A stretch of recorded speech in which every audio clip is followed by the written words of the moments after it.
Catherine. Hello, Ella. Nice to see you.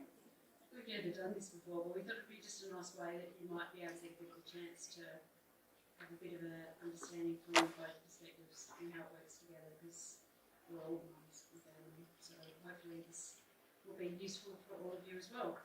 So Ella, tell us a little bit about you and what you do.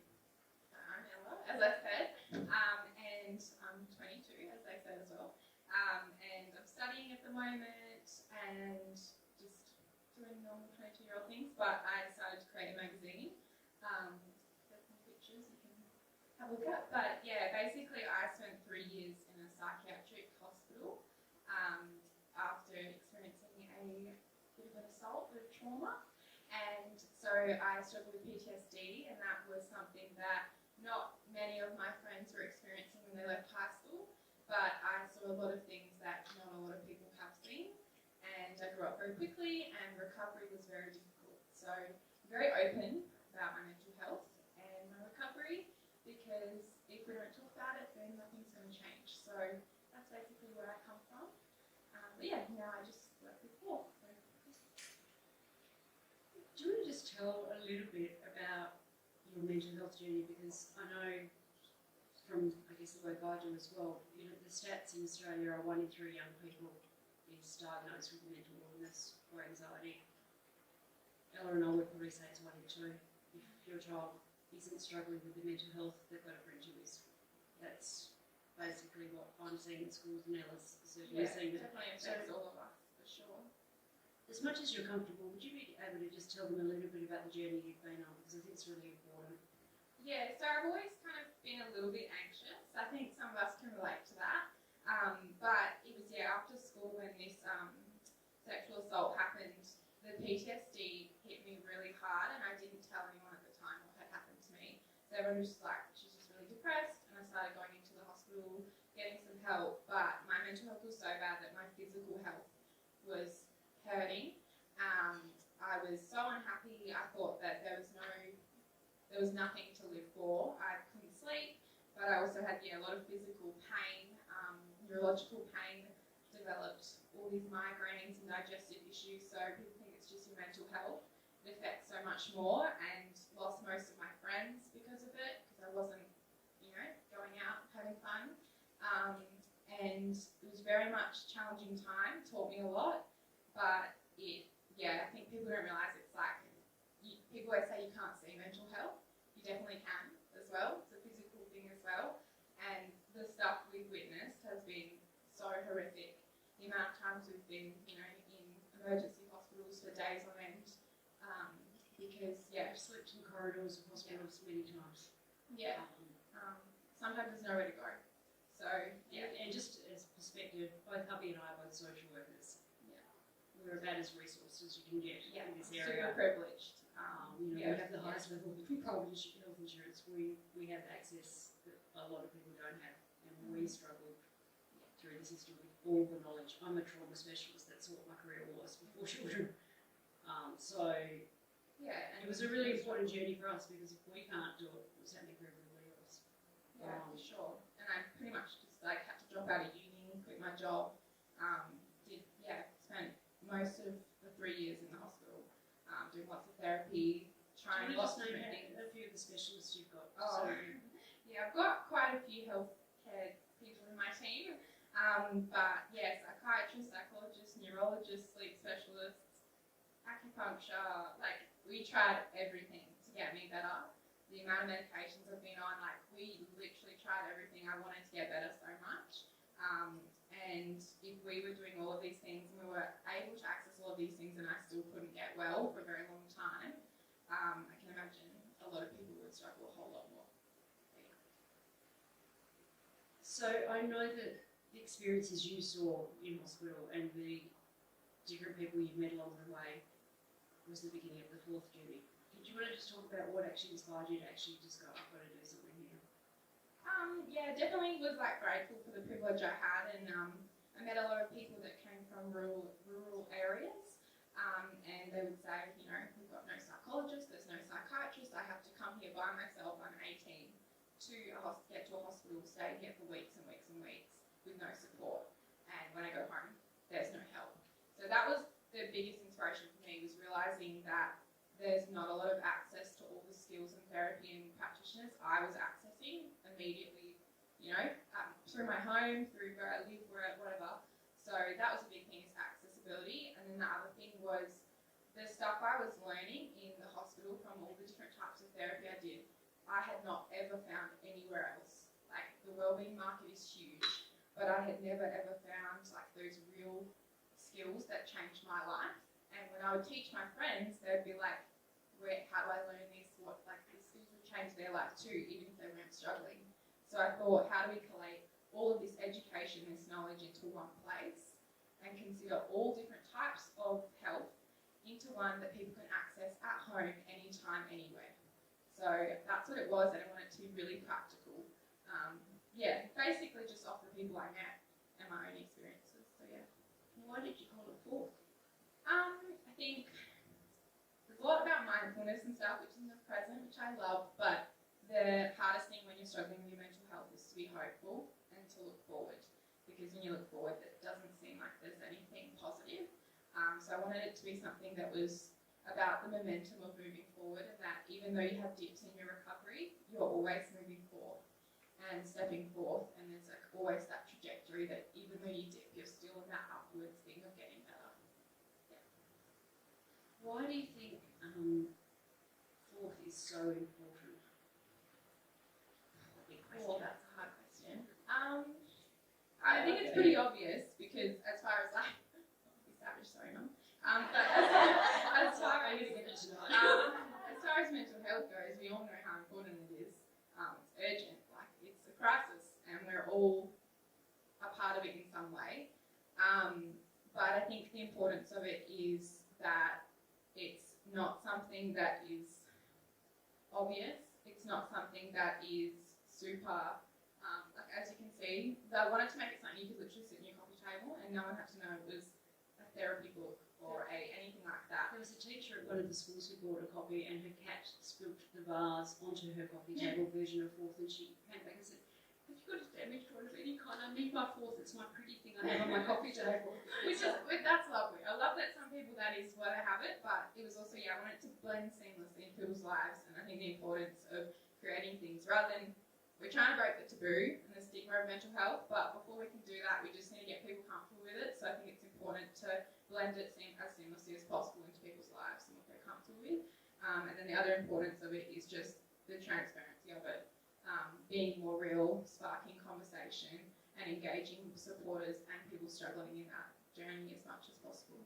And that's been really a big lesson for me, and I think it's probably changed my life, is Ella's authenticity in saying this is how it is, and we all need to be honest about it. It's actually made me more able to be vulnerable with it, because I think none of us have actually grown up with that. We've grown up with, snap out of it, toughen up princess type, and her ability to be vulnerable with it is something that's actually taught a lot of people and taught me, and I think Forth is about that. It's actually saying it's actually a good thing.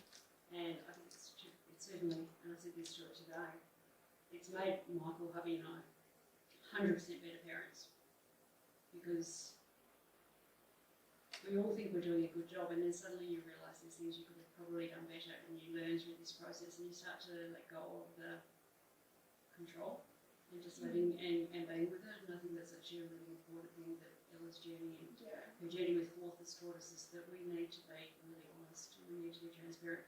Yeah, and what also did I talk about, just quickly saying your last couple of weeks? Oh yeah, if I'm being completely honest, I've spent the last few weeks in hospital actually. She came out yesterday. So actually, she's looking great. and I'm honest about that, because it's very normal you go in there. There's very successful, high career level people in there who are struggling too. You have this perception that everyone's going to be, these horrible people, but they're just like you and me.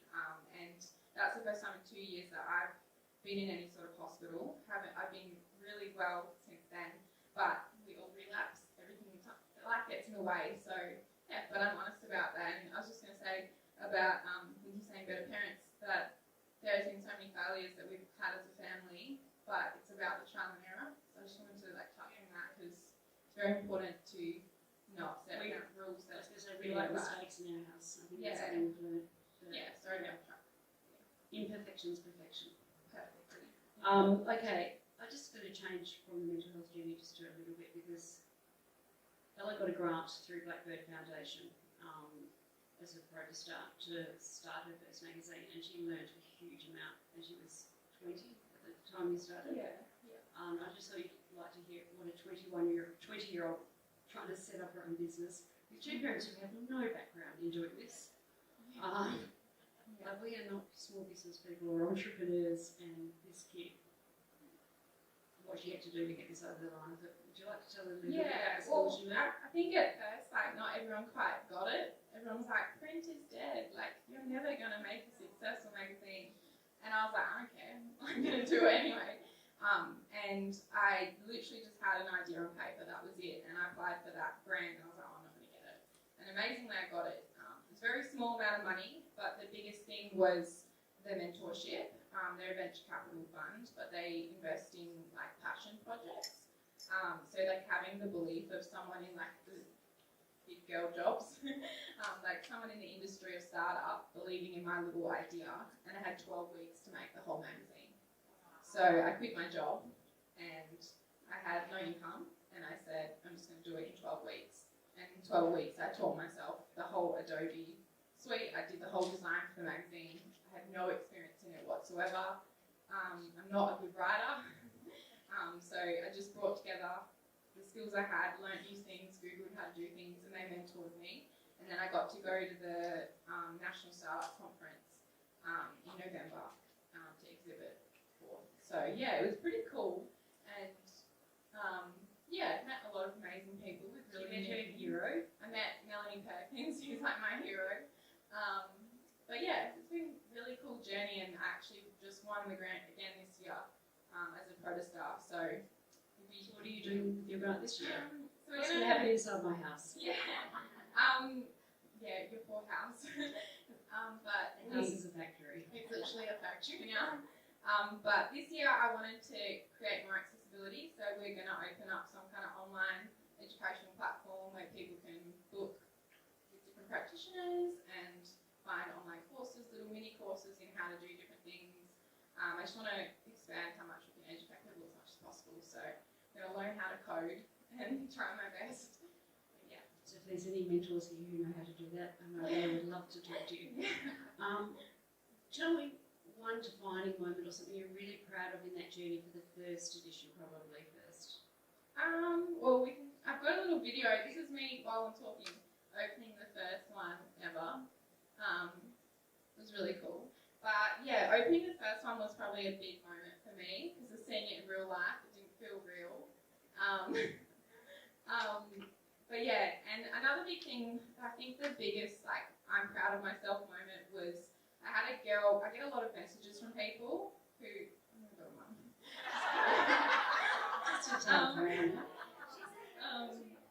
I get a lot of messages from people and they tell me their story, which is amazing, and they Tell the say, story of the dad. that's why I'm getting there. This one made me cry. And a lot of them are like, I just cry all the time reading them. But this particular one was a 17-year-old girl, which is 17, and I didn't know who she was, but she'd ordered the magazine, and she left it on her kitchen bench. And her dad and her had always struggled to talk about mental health. They'd never really had conversations about it, and she had been in hospitals and all sorts of things. She was really struggling. And that night, her dad saw it on the kitchen bench, kind of flipped through it, ended up staying up all night reading the magazine. And she said that morning he came into her room. It was the first time he's ever had the conversation about mental health before. And he started talking to her about some of the skills he learned and things he thought would be helpful. And he said, like, I'm on board now and we're in this together. And since then, like, their whole relationship has changed. So that one for me was incredible because that, like, that's what I wanted to do, is connect people. And like, since then she's been like, I can't wait for him to read the next one. And my dad wrote an article in the second one about being a supporter, and so I like gave her a little sneak peek, and she was like, You got to read so that your photo of dad. this is my beautiful dad. He's my hero. and he wrote an article in the current edition that just came out about being a supporter and about bringing wonder into our lives. So yeah, but it's really cool to bring the dads into this because we're friends on Facebook. We went to school together. The Kolos do a lot of crazy shit. And people go, why do you do so much stuff weird? And it's because he's worked out that if you can find a little bit of wonder in every day, it changes everything. And so his whole mission for the last 3 years is to keep that sense of wonder in the house with everything else going on. Because the moments where we were doing weird, fun, crazy things, me and my parents, were like the moments where you forgot about all the pain you're experiencing and the trauma, and you know, we were going through really heavy things like police investigations and all these crazy things, and we were still having fun. And Mum and Dad have been so patient with my recovery that they persistently prompted that wonder, which was amazing. I'm very lucky. So if you haven't seen the movie Watermitty, Watch it. There's a moment in Iceland that is all about wonder. Yeah. It's brilliant. Forth features a huge range of mental health and wellbeing specialists. And obviously most of you don't know what's in the magazine, so I thought it'd be really good if Ella could talk about a couple of them. Because they cover the whole spectrum. I mean, I know I've got a favourite in this edition, but you can talk about it. I tried to go as versatile as possible, like finding the weird. How did you find them? The first one I was just emailing people. I didn't even know people. Like there was people that I knew of and I kind of connected with, but it was mostly me just going, this is an area I want, where can I find someone? And I didn't have one person turn me down. Everyone wanted to be a part of it, which was, I'm so lucky. So we got, in each edition there's about 25 different specialty areas. We've just got a waiting list of people wanting to write for the next edition. I'm very lucky. But yeah, there's everything from surf therapy to financial psychology. That one I love, which is a person that was a financial planner, now she's a psychologist, which is really interesting. But she writes about helping with financial stress. There's people that do environmental psychology. We've got lots of psychologists as well. There's one article, and I literally haven't stopped thinking about it since I read it. It's actually, because I've actually got narcolepsy, we've got a few sleep issues in our house, as you can imagine. But she got a sleep specialist talking about when you have issues sleeping, which a lot of us women do. The amount of women who are on Facebook at 3 a.m. at the point I'm awake, it's really interesting. He wrote an article that completely flips on its head what we normally think we have to do to try to sleep, you know, the sleep hygiene and do. He actually changes the whole language about it, and I haven't stopped thinking about it, and I've started doing what he said, and I'm like, I'm so grateful for that magazine because it's actually completely changed the way I view sleep in just one article. It's my favourite article in this edition. And I will say as well, every single article has a activity, so I want it to be like a workbook. Every single article has, you learn something and then you do some kind of practical activity, prompt, reflection, whatever it is. It's very thick, the magazine, because I wanted it to be practical. With no advertising. No ads. But yeah, I just want it to be like filled to the brim with content that you can take on board, something for everyone. So yeah, we've had some really cool people involved. Do you want to tell them about the playlist? Oh yeah. I had a really weird idea. I wanted it to be really collaborative, and so I love music. Music's a big part of my life, and while I'm flicking through a magazine, I'll probably listen to music. So everyone involved in each edition submits a song based on the theme of the edition, even the people printing the magazine. Like, everyone submitted a song, and you scan it and you can listen to it as you click through. It's in order. Yeah. Stuff like that. I just have my brain works in a weird way. It's probably an ADHD. But yeah, just like stuff like that. And I know you've done a Pilates section. Yeah, and there's actually, and you can actually scan and you actually get the lesson. Like you can work out alongside it. I just want it to be really interactive. So yeah, I'm just mindful time. Some really good recipes too. I got to eat them while they were photographing. Yeah. Okay. Some of the people here, beautiful people here, I wrote, might have family members who are also struggling with their mental health. Yeah. Or they might be struggling themselves. And I was just wondering if there's a couple of things that you would like to tell them that help you overcoming your mental health struggles over the last Yeah. few years? Probably the biggest thing is don't wait till crisis to get help. I think do it before you're struggling at all. So the time is now. Go to a psychologist, take your meds. You do all those things you're meant to be doing now, because once it gets to the point of crisis, it's, you know, you're really struggling and it's a lot harder to get yourself out of that space. I would also say, as hard as it is, try and have those hard conversations, be transparent, be raw, be candid. Prompt that with your children. Doesn't have to be in a, how are you going? Like, really, like, doesn't have to be in a full-on way. But just starting to openly talk about mental health in your household will make it more comfortable when they are struggling. Obviously, I'm not a psychologist. I can't give you advice, but mine would be, yeah, just have those conversations, get the help you need, and do things every single day that will help with your well-being. Whether it's 10 minutes of a joyful activity for yourself. I know it's very hard to find the time as a She mum. has a well-being dog. But get a well-being dog. Yeah, just try and do something each day that's good for you. Get help. Be candid. Have you got anything for the mums? It's interesting. I was doing some work with the Year 7s at Iona a couple of weeks ago, and then actually had a session with the parents. And the Year 7 student, any of you Year 7 parents? Yeah. The Year 7 said to me, and I thought it was just amazing, so I actually gave it as a tip to the parents. They found it really hard to use feeling words other than happy, sad, bad, or mad. And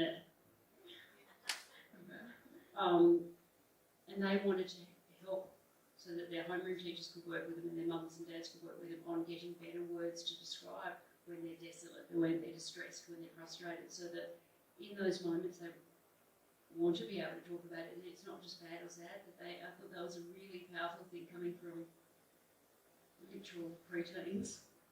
So identifying that we actually need to be able to communicate. And the one thing I'm forever grateful, and I think I say this to you pretty much every day, I'm so glad she keeps talking. Yeah, sometimes she wishes I would shut up. But yeah, that, and I was just going to also say, It's really important to just keep the conversation going. yeah, but I was going to just say as well, like I touched on earlier, the trial and error. The only way to learn how to be a good supporter and also manage your well-being is by failing and learning and trying. And mum and dad have failed and succeeded a lot of different times, so just keep trying different ways and I think we've become more patient with it, you know, because this is a long journey. oh yeah, so it's it's really things for important. life. So manage it how you can. 2 more questions. Maybe one. Do you want to open it up to if anyone else? Well, if you gave one tip, if they were going home tonight, one tip. Oh, If you have someone who's one. Would you like one tip?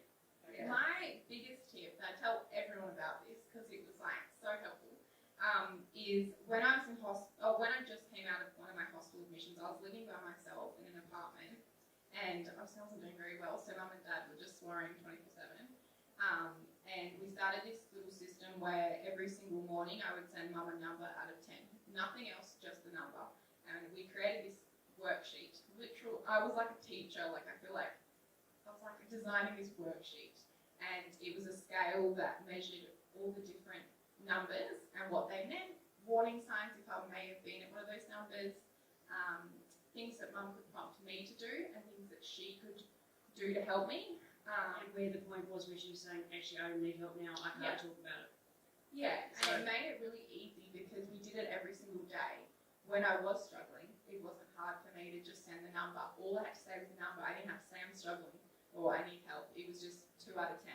And mum would instantly know what was wrong. And then if I did send a number, she would be like, hey, what's going on?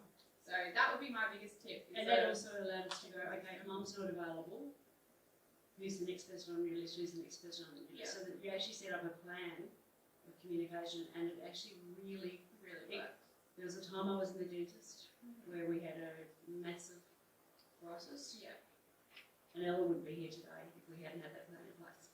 I'd say there's several times that happened actually, where like I wouldn't be here today if we didn't utilise that plan. So yeah. Anyway, that's my tip. Numbers work really easily. Yeah. Least words